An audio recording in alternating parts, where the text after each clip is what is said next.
ढूंढने वालों को, पढ़ने वालों को और सोचने वालों को मेरी तरफ से अस्सलाम वालेकुम।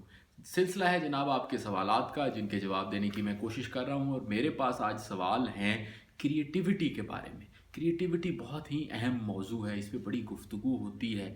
और सवाल पूछा है कामरान बुखारी साहब ने। Recommend some books on the creativity and how to discover talent. Ahmad Raza sahab ने पूछा है कि टैलेंट डिस्कवरी कैसे की जाए। ये जनाब ऐसा मौजू है क्रिएटिविटी का कि इसको अब बहुत ज़्यादा गुफ्तगू होती है। कुछ अर्सा पहले तक ये समझा जाता था कि क्रिएटिविटी शायद मैदान है साइंसदानों का, क्रिएटिविटी शायद मैदान है इन्वेंटर्स का, जो मूजिद जिन्हें हम कहते हैं उर्दू में। ये शायद मैदान है कोई बड़े बड़े जो बिजनेस एम्पायर खड़ी करते हैं, स्टार्टअप्स का आजकल लफ्ज़ बड़ा आम है।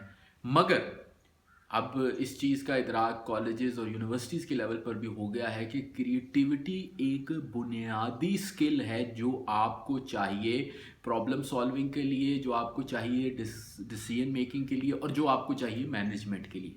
सो अगर आप प्राइवेट लाइफ में हैं, प्रोफेशनल लाइफ में हैं, पब्लिक लाइफ में हैं, तो हर वक्त जो चैलेंजेस और जो प्रॉब्लम्स आप फेस करेंगे उनको हल करने के लिए क्रिएटिविटी बड़ी ज़रूरी है। हम एक लफ्ज़ बहुत इस्तेमाल करते हैं, out of the box solution.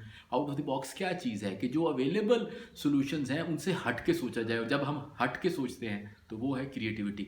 आपने पूछा जनाब किताब का, बिल्कुल मेरे पास ये किताब मौजूद है, और उस किताब का नाम भी ज़ाहिर है क्रिएटिविटी ही है। और एक बहुत ही मशहूर प्रोफेसर हैं साइकोलॉजी के, बहुत ही माने हुए एक्सपर्ट हैं, जिनका नाम बड़ा मुश्किल है, मैं सही लेने की कोशिश करता हूँ। उनका नाम है जनाब मिहेले सिज़मेंतहेलिये। ये अमेरिकन है लेकिन ईस्टर्न यूरोपियन ओरिजिन के। इनकी किताब का नाम है creativity the psychology of discovery and invention. किताब जनाब जो मिहेले सिज़मेंतहेलिये हैं उन्होंने काफ़ी साल लगा के लिखी है, और ये किताब तकरीबन 5 साल तक 100 के करीब दुनिया के माहिर लोग, जिनको क्रिएटिव समझा जा सकता है, जो मुख्तलिफ शोबा है ज़िंदगी से हैं, जिनमें खेल से, जिसमें साइंस से, बिजनेस से, इवन सियासत से, इवन आर्ट से, फाइन आर्ट से, म्यूज़िकल इंस्ट्रूमेंट से लेकर एकेडीमिया तक इसमें लोग मौजूद हैं। तो इसलिए ये सब जगह पे अप्लाई होती है। ये जो किताब आपको नज़र आ रही है, इसकी एक छोटी सी स्टोरी है कि आप ये देख रहे होंगे कि ये फ़ोटो कॉपी है, जिस तरह अमूमन स्टूडेंट्स करवा लेते हैं,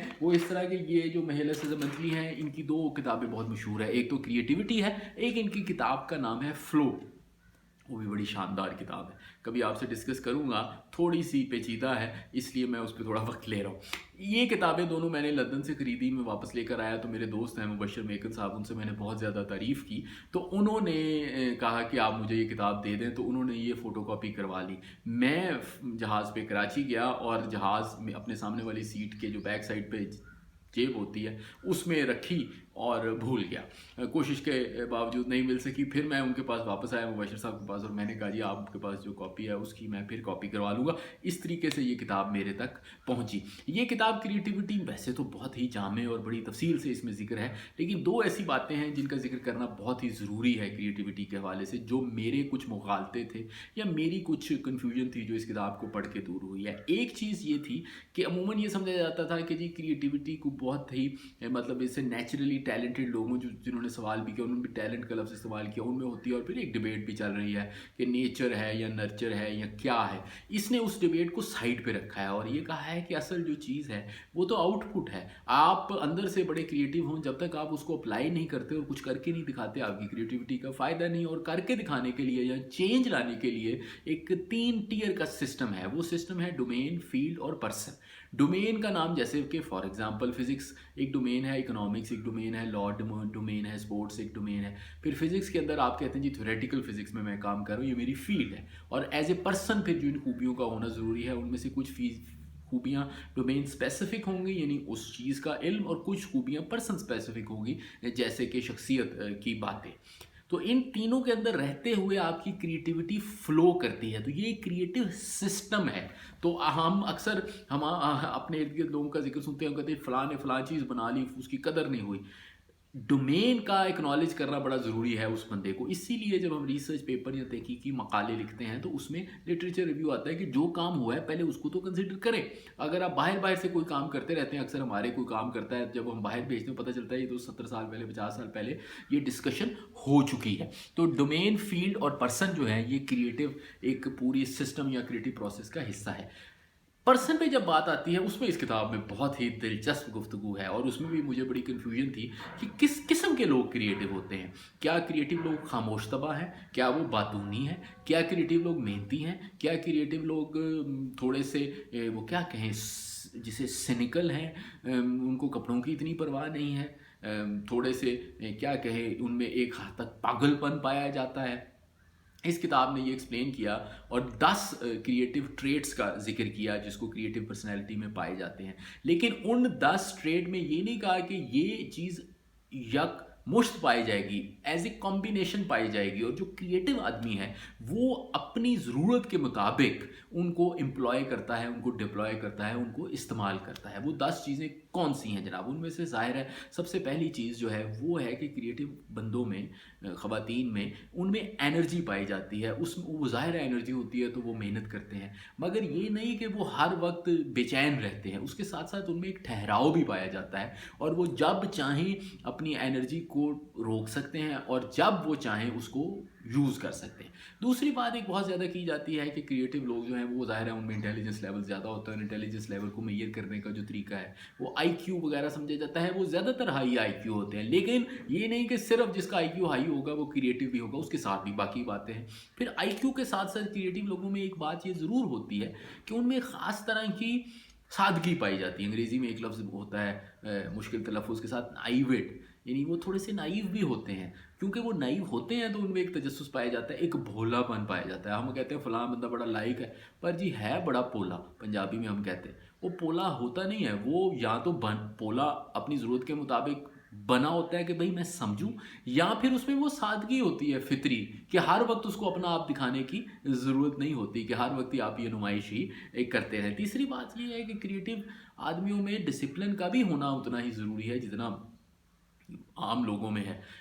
डिसिप्लिन का मतलब ये है कि आप हर रोज़ कोई काम कर सकते हैं। कभी ऐसा नहीं हुआ कि आप कहें कि हफ्ता मैंने क्रिएटिव रहना है और हफ्ता मैंने अपने आप को कुछ भी नहीं करना। आपको काम भी करना पड़ेगा, लेकिन उसके साथ साथ क्रिएटिव लोगों में एक प्लेफुलनेस का एलिमेंट होता है, वो रिलैक्स भी करते हैं, और तो ये दोनों काम उनमें पाई जाते हैं। चौथी चीज़ ये है कि क्रिएटिव जो लोग हैं वो जो प्रॉब्लम सॉल्व करते हैं वो रियल वर्ल्ड के प्रॉब्लम होते हैं।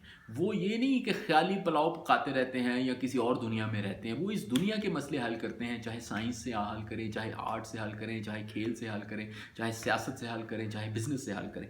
मगर उसके साथ साथ जब वो हल कर रहे होते हैं, जो पहले मैंने डिस्कशन की, उनके अंदर एक इमेजिनेशन ज़रूर होती है। यानी कि वो ये नहीं कहते कि जो कुछ है मैं इस पर तनात करूँगा, वो कहते हैं नहीं, मैं नई चीज़ें ढूंढूंगा, और उसमें वो इमेजिनेशन और फैंटेसी का इस्तेमाल करते हैं। लेकिन उनके जो कदम होते हैं वो ज़मीन पर ही जमे होते हैं। पांचवी चीज़ ये है कि क्रिएटिव लोग जो हैं वो दोनों तरह से होते हैं। वो इंट्रोवर्ट भी होते हैं, एक्सट्रोवर्ट भी होते हैं, और अगेन उनके अंदर इतनी सलाहियत होती है कि वो जब चाहें इसको इस्तेमाल करें। अगर वो सिर्फ एक्सट्रोवर्ट होंगे तो वो शायद उतना फोकस ना कर सकें और उन प्रोफेशन में ना कामयाब हो सकें जो दिलजमई का तकाजा करते हैं।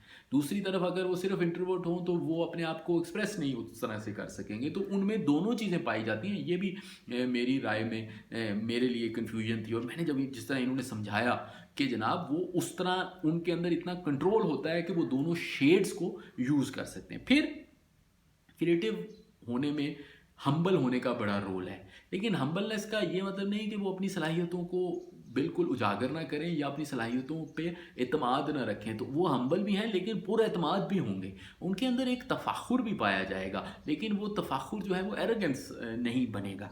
फिर एक सातवीं चीज़ है, वो भी बड़े जिक्र अक्सर होता रहता है, और वो होता है कि जी ख़वातीन वाली खसूसियत होंगी या मर्दों वाली होगी। क्रिएटिव लोग इन चीज़ों से मावरा होते हैं, वो जेंडर स्टीरियोटाइप से ऊपर होते हैं। जो इंसानों के शेड्स होते हैं मैस्कुलिन फेमिनिन, वो दोनों उनमें पाया जाता है। फिर आठवीं चीज़ ये है कि क्रिएटिव लोग जो हैं उनके बारे में कहा जाता है वो रेडिकल होते हैं, रिबेलियस होते हैं, नॉन कन्फॉर्मिस्ट होते हैं। बिल्कुल वो नॉन कन्फॉर्मिस्ट होते हैं, लेकिन वो नॉन कन्फॉर्मिस्ट एक तो ये कि हर वक्त नहीं होते, हर चीज़ में नहीं होते। दूसरी बात ये है कि वो उसके साथ साथ उनमें एक ट्रेडिशनलिज्म भी पाया जाता है। सो जो ग्रोथ है वो मौजूद है, मगर बाकी वो गैर ज़रूरी तौर पर ये नहीं कि जी वो कहें जी कि हर चीज़ को मैंने ना ही करनी है। नौवीं चीज़ बड़ी ही अहम है, वो चीज़ ये है कि क्रिएटिव आदमी के अंदर, उसका नाम इन्होंने रखा है महिला सजमतली ने, अटैचमेंट डिटैचमेंट, कि वो अपने प्रोजेक्ट से अटैच भी होते हैं, पैशनेट, उनमें पैशन पाया जाता है, लेकिन अपने ही प्रोजेक्ट को, अपने ही इनिशिएटिव को, यानी अपने आप को वो फिर ऑब्जेक्टिवली जज भी कर लेते हैं। तो वो बैक वक्त ऑब्जेक्टिव और पैशनेट दोनों होते हैं। और आखिरी चीज़ जो बड़ी अहम है कि क्रिएटिव लोगों में इमोशंस पाए जाते हैं। कोई ऐसा क्रिएटिव आदमी नहीं होता या खातून नहीं होती जिसमें इमोशंस ना हो। और दोनों बड़े जो इमोशंस हैं या दोनों बड़ी फीलिंग्स हैं, पेन और जॉय की, वो उनमें पाई जाती हैं। वो पेन भी महसूस करते हैं लेकिन उस पेन में रहते नहीं हैं। इसी तरह वो खुशी भी महसूस करते हैं जब वो कोई काम ऐसा करते हैं जिनसे लोगों की मदद होती है। तो अब आप इसको अगर मैं इकट्ठा करूँ तो आप देखेंगे कि क्रिएटिव लोगों में आम जो क्रिएटिव नहीं होते लोगों से ज़्यादा खूबियाँ पाई जाती हैं, और फिर वो खूबियाँ उनके कंट्रोल में होती हैं। और तीसरी बात यह है कि वो सारी खूबियाँ कन्वर्ज करती हैं,